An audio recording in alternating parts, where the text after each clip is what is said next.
大家好，把鸡蛋倒入滚烫的开水中，出锅瞬间变成快要失传的美食。这个做法你一定没有做过，吃过的都说好，而且做法还非常的简单。一起来看看是怎么做的吧。首先根据自己家的人数准备适量的鸡蛋，放入大碗中，碗里面加入一小勺盐，然后倒入清水没过鸡蛋。食盐有消毒杀菌的作用，我们用盐水给鸡蛋表面清洗一下，把上面的脏东西清洗干净，这样吃起来才更加的卫生。清洗干净之后，把鸡蛋一个一个打入碗中，这里最好是选择土鸡蛋，颜色好看，而且更加的有营养。全部打好之后，先放一旁备用。再来准备几根清洗干净的小葱，改刀切成葱花。切好之后，直接放到鸡蛋里面，加入一小勺盐增加底味，一点点白醋去腥增香，然后用筷子充分的搅拌均匀，把鸡蛋搅散。我们可以多搅拌一会儿，把它充分的搅拌均匀，搅拌至用筷子挑起来没有块状，像这样就可以啦。先放一旁备用。再来准备一些配菜，半个胡萝卜先切成薄片，再改刀切成细丝，最后切成小丁。切好之后装入碗中备用。再来准备适量的芹菜，切成小丁，切好之后装入碗中备用。几根葱白切成葱花，切好之后装入碗中备用。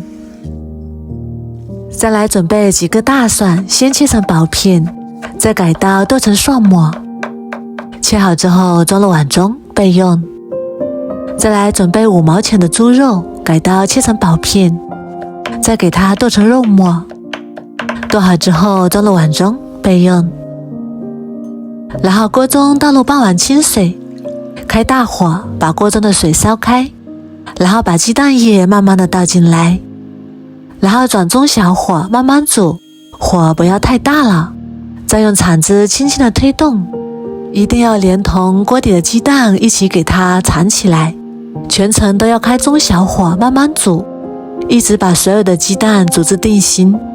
这个时候的鸡蛋非常的滑嫩，然后用铲子给它炒成大块，像视频中这样就可以啦。然后给它盛出来，装入盘中备用。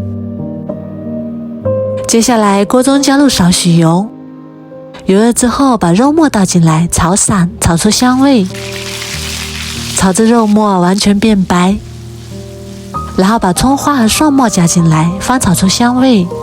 炒香之后再把胡萝卜和芹菜加进来，翻炒均匀，炒至断生。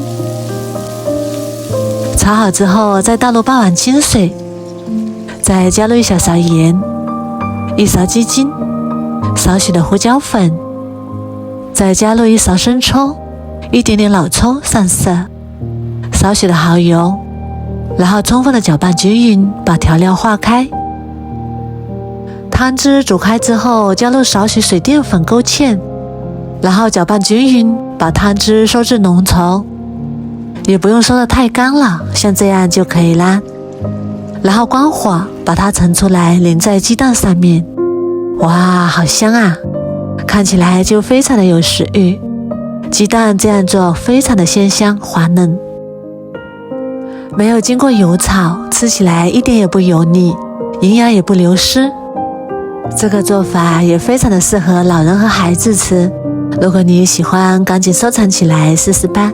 我每天都会更新不一样的美食视频，喜欢我的视频就关注我吧，谢谢您的支持。